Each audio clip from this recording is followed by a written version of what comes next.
Hi everyone, so sorry about the delay there. We've sent out a new link, but if you know anyone who's still struggling to get on, please do let them know they can access through the new link. But welcome today to our NFU Education webinar series, Becca Lizzie Meets. If you watched us last week, welcome back. But if you're new here, a big hello. We are so excited for today's episode because we have two robot engineers, Rob. Hello. And Robin. Hi. Shall we say a big hello? Hello. We went to see Rob and Robin at their HQ to look and see what their gadgets really do. Who's excited to see some robots? I definitely am. So am I. You are? Great. Well, we're going to watch a video now, and I want you to think of lots of questions, send them in. They come straight through to our phones, so we'll be able to read some out and get Rob and Robin to answer them when the video's ended. Shall we meet Robot Tom? Let's.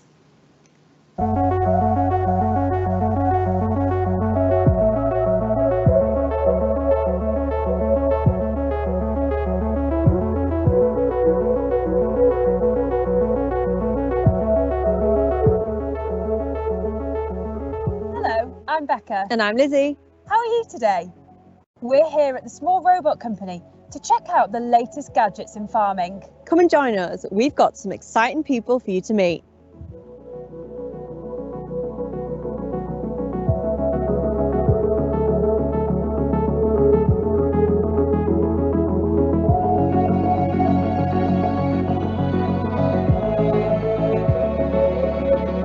First, let's say a big hello to Robin. Hi, Robin. You're not a farmer, so how can you be in farming? I was brought up in London, which is as far from farming as you can get, but I studied robotics and now I work for a robotic farming company. That's really interesting, but what do the robots do? Should we go have a look? Would you like to see the robots? You would? Let's go.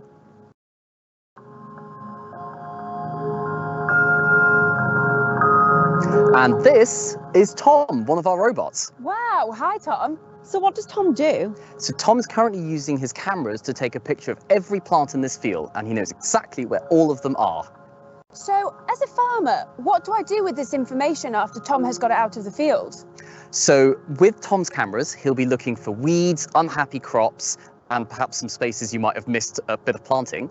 So with that information from Tom, you can then apply fertilizer or crop treatments, just those parts of the field that need it, and you can leave the rest of the field alone.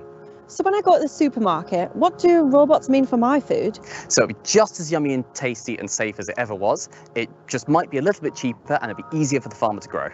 And I think Tom looks a bit like something you'd see in space, but how's he helping our planet?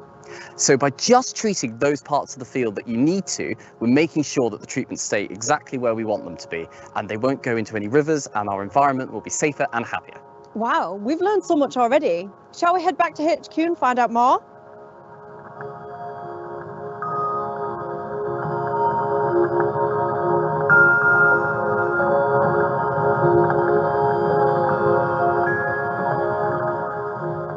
We're back at the Small Robot Company HQ. We're with Robert, and he's training to be a mechanical engineer on his placement year.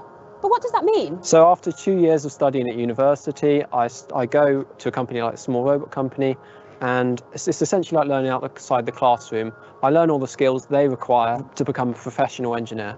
That sounds really interesting. Did you know that you can go to places after school to learn about agriculture and farming, such as uni and college?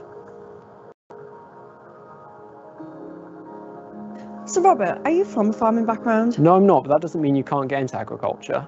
So were there any subjects that you did at school which have helped you with the skills you need today? Yeah, so I did art and design and also maths and physics, and they're really applicable to my engineering background.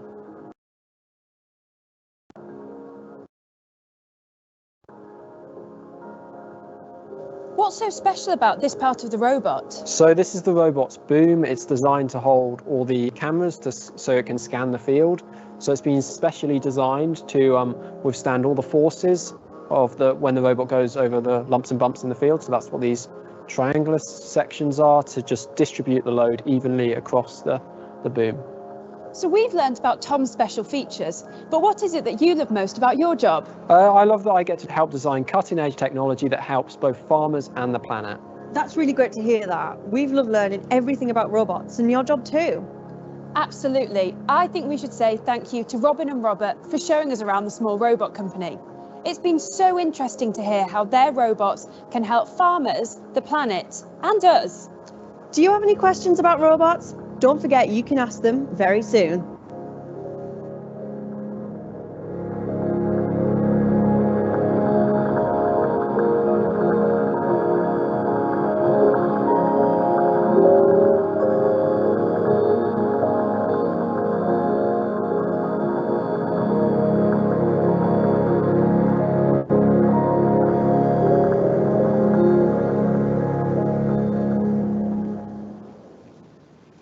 Welcome back. Did you enjoy the video? Yes? Great. We've had a lot of questions from you all already. But Becca, what's the first one?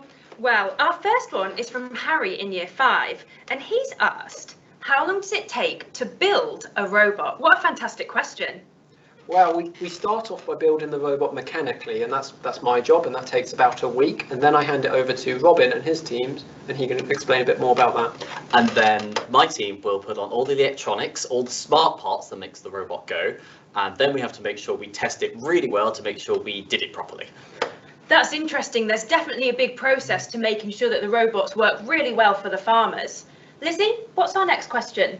Well, we've had a lot already. As I keep saying, they just keep coming through. But our next question is from Charlie in year 4, and he says, actually, I'm going to direct this one to Robin. How fast can a robot go? So we limit the robot to 1.5 meters per second, which is about as fast as a slow jog. So you could keep up with it. That's interesting. We've had another question. This is Mia in year 2. Now, we saw the robot in the video, and Mia's asked, are all the robots orange? All our robots are orange because it just allows us to, it's our company colour, and you wouldn't want a robot to be green and brown because you would lose it in the field. We don't want to lose a robot, No, do we don't. So we've had another question here, and this one says, why do the weeds get burnt rather than picking them by hand? Well, it just it allows us, by burning them, it destroys all the root systems, so the weeds can't grow again. Whereas picking by hand, you may leave some roots in there. And it's amazing what can grow back just from roots. So that's interesting, and basically that makes the farmer's job less labour intensive. They don't have as much to do. So we've had another good question, and this is an interesting one because I'm not sure it's ever happened, but you'll be able to tell us. What happens if the robots crash? You're right, we've never had a robot crash. Sometimes the robots do go a little bit wrong, but they know that, and they can tell us by popping up a little error message. And they will just come to us, gentle hop, stop, and just wait for us to come and rescue them. They sound very intelligent, don't they? They do. So we saw robot Tom in the video, but somebody else here has asked, do the robots have names? So do you have any other robots, and what are they called? So we also have Dick and Harry. Dick is our weeding robot, the one that zaps the weeds, as you saw, and then Harry is the planting robot. And we also have Wilma, which is like our computer system that keeps them all in check. Wilma does the bossing around. So we have Tom, Dick, Harry, and then bossed around by Wilma. Oh, wow. So there's quite a few who are all working together to basically look after all the crops in the fields. So we've had another question, and this one is, what size are the robots? Now, we did see a bit of them in the field, but how big is it in relation to maybe a person? So they're about the size of a quad bike, so a bit big, so about arms. Yeah. Interesting. And then how do they cover a full field then? Well, the actual robot is an arm's width, but then they have an 8-meter long boom once it's all folded out, and that allows a greater area to be covered. Interesting. Lizzie? And I was going to say the boom, is that the kind of long bit on the front? Just yes. Yeah. Yeah. Yes, the big long bit on the front, and you might have seen in the video, it was quite a bright day, but there's lots of lights and cameras underneath, and that's Tom's main job, is taking pictures of the entire field so that we know exactly what's growing there. Wow, exciting. So we've got another question here from Dougie in year 2. So thank you, Dougie. And he says, how many robots are there on a farm? Well, we don't actually sell the robots directly to the farmer. So we work on a service model. So the farmer pays us to bring their robots to their field. So it varies, but usually about two to three. Because it really depends on how big the farm is. Sometimes lots of small farms might share a robot. We'll take the robot to the different farmers, or a really, really big farm might have, 2, 3, or even more. Wow, so it just depends. And this is what we've talked about before, isn't it? That all farms are different. They are, yes. So our next question is from Gordon Primary. And they've asked, what was the white bit on the back of the robot? That's the the big clear plastic box on the back. Yes, that's actually part of our prototype robot, which you saw on the back there. That has all the smarts that control the cameras on the boom that we were just talking about. So the camera will take a picture, it will go back to that white box, be processed and understood by the robot so that it knows where the weeds are. And then eventually we will upload that to Wilma. We've got a new model in that actually we've been working on this week, haven't we? Which will make that white box much, much smaller, and it will go in the middle of the robot and you wouldn't be able to see it quite as well. Wow. Good question. Again, they sound very smart, these robots. So we have another fantastic question, and this is from Aidan from Mount Pleasant Primary. And they say, is the robot solar powered? I think that's an excellent question. It's not at the moment. We've looked really hard at it. The problem is you would need really quite a big solar panel to make the robot solar powered, but what we're hoping is eventually when the robot, if we have robots living on particularly large farms, it would go into what we call a kennel, and the robot would kind of sleep there, and the kennel would have solar panels on top, and then the robot would charge from there. Now that's a bit like those lawnmowers, isn't it? Which go back into their house and they charge in there. Very similar, but on a much bigger scale. Wow. So this is a good question. And obviously we saw what Tom did in the video, and that's in fields with weeds and scanning the fields. But somebody's asked about if bales will be collected by robots in the future. So is that something that your robots could do? Very good question. It's not something we're working on at the moment, but there are other robot companies that have been working on that, and maybe we will in the future. Wow. Well, it's very inspiring, isn't it? It is. We've got some questions here from Gordon Primary, and I think this is a very, very good question. Which language is the control system coded in? Ooh, good one. So we mostly use C++, and we did have a lot of Python as well. The Python was a bit too slow for some of the things we had to do, so we are in the process of removing the Python now and going just to C++. That's really. I hope that answers the question. Yeah, no, that's really, really interesting. And I think a lot of school children now, and you guys might be doing it already, are learning about coding and how they can get involved. So if they're really interested in that, maybe they could be building robots one day. I'll just mention, since you asked, when on your big computer at home, you wouldn't really notice the difference between Python and C++, but on our robots, we have much less powerful computers, but much more of them, which is why the speed is really important there. So don't be worried, Python is still a great language if you're doing that. Fantastic. There you go. Well, we've got another really good question, and most of you guys, I think, are in primary school. So how old do you need to be to build the robots? And I think, Rob, this might be a good question for you, because you could maybe talk about how you got into building the robots. Yeah, so I started working at a small robot company when I'm 20. When I turned 20, that's part of my placement year from university. So I started university at 18 after doing my A-levels.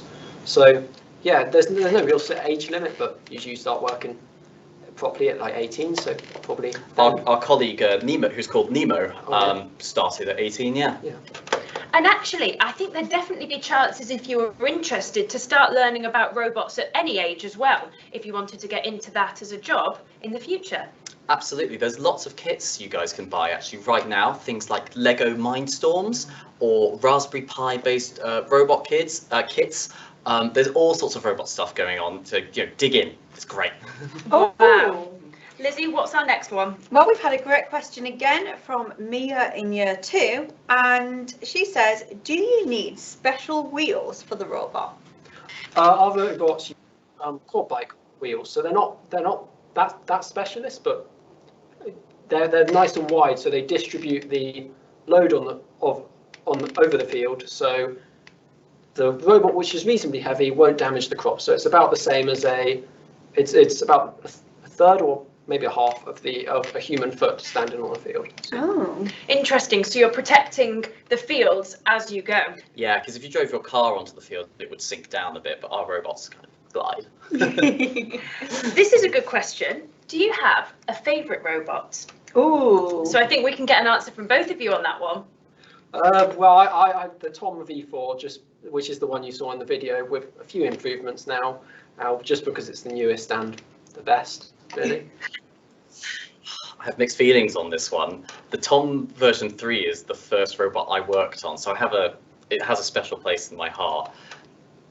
But the version 4 is definitely better. Wow. Oh gosh, we've got a lot. I was more going to say coming we in. have got a lot. This is a good one because we've kind of just touched on this with the big boom on the robot. And Primary 3 have asked, how do you stop Tom falling over as it has long arms? So I think that's a really good question, and maybe Rob, one for you. Yeah, well, it's been specially designed so all the weight is kind of central, really. Yeah, so it's just we've designed it so it's nice and balanced, really. So Yeah, the boom is very light as well. yeah, That's yeah. very light. Oh, and for those who are wondering, the big white box at the back is not a counterweight. That box is quite light. Ah, okay, very, very There we interesting. go. Primary 3 have also asked another great question. Are the robots waterproof? They are now. They're all the orange bit around it. That's the bodywork. That doesn't actually provide. It provides a bit of protection, but underneath that, all the electronics are in completely waterproof boxes. So our robot handlers, who are the guys that do take them to the farm, after they get back, they pressure wash them. So very, very waterproof. Ah, so they're always improving. Yeah. Yeah. And that's good for farmers who might want to use them in all weathers as well. Yeah. We've had a question from Dawn from Mount Pleasant Primary. And she said, do the farmers find the robots easy to use? And I think that's a good question, because are the farmers using them themselves, or do you send someone out to help them use them? So generally, we send our team out to the farmer's field, and then the farmer gets the data back in a nice, pretty picture of their field showing all the weeds. So the farmers don't use them directly, but sometimes farmers have come to our trial days where they have fun driving the robots, and they're very easy to drive. So Yeah, they work just like remote control cars when you put them in the right mode. So Wow. people do love driving them. Well, we need to go back and try that. Maybe we did. We didn't get to have a go last time. I think this is another great question, Becca. So, can the robot detect animals or birds in the way? Not yet, but that is the next thing we'll be working on. At the moment, they have big red emergency stop buttons just in case they do hit anything, but they never will, and we've always got people looking out there just in case there's some stray cow in the way. Improving safety. Yes, soon, Amazing. but soon they will be able to detect it themselves and just stop and wait for it to get out of the way. Fantastic. That's good to know. We've had a question from Archie in year 2. And that question is, how many cameras are there on the robot? Which I think is a very good question. So there's 8 cameras on the robot, and they obviously all feed back into the same computer system. Yeah. And do they take pictures of just the bit they've driven over, or how far can they see? So they've sort of got it's about a half meter, about that big of square of coverage of the field. So yeah, each one of those, and they sort of overlap, so we get a complete picture of the field. So you can think of it as one really long 8-meter long picture, and then the robot will move and it'll take another picture and another picture till you get a huge picture of an entire field. Well, actually, that's relates to a question that's been asked here from Gordon Primary. How long would it take for the robot to cover the whole field? Depends how big the field is. It takes about, I'm trying to remember here, is it It's about an hour and a half per hectare? Is it? yeah, an hour and a half per hectare of field. So generally your field is about 20 hectares. And a hectare is 100 meters by 100 meters. So you have to do a bit of mental maths there. If you think of your running track at school, Yes. Yes, that is. that would be a good way to think about it. I think this is a good question. Actually, one that I have myself. So you were talking about the code, and Donamore Primary have asked, what is C++ and Python? So for people who maybe haven't done anything on coding, what do those bits mean? Right, sorry about that. Yes, so when you are telling a computer, you have a computer and you need it to do something. So you need a way to tell it. So what the tool we use to tell the computer to do the job is called a programming language. We use that, we humans try and speak the computer's language, and then the computer obviously knows that language and it can do the things we tell it. So Python and C++ are both two different kinds of programming language. Yeah, and That allows us to talk to the computer, right? yes, so a really good example is, I'm making this up, it's not actually in Python or C++, but you might have a command say, take a picture. So you would say, robot 1, picture, take.